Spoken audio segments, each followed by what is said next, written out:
My name is Matthew Geraci. I'm currently a research associate and program officer with the Institute for China-America Studies, which is a Washington, D.C. based think tank that focuses largely on the evolving geopolitical, security, and economic dynamics of the U.S. China bilateral relationship.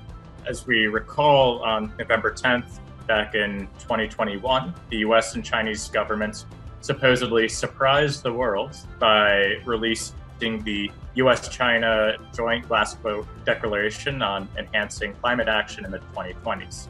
The best way to understand how a functional framework could be developed is really, again, to first determine, what is not necessarily just on the table, but what is entirely off the table. What technologies, are considered, perhaps they're considered dual-use technologies that could be employed for military use, for instance. Those types of technologies would not necessarily be on the table for, either joint research or collaboration on some kind. So in some ways, it could be seen as almost like a process of elimination, which is a bit of an oversimplification on how to go about it.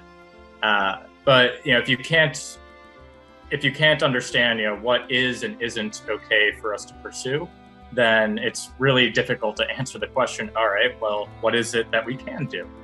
And there are a couple of things that we see at the non-governmental level that it doesn't matter who's sitting in the White House.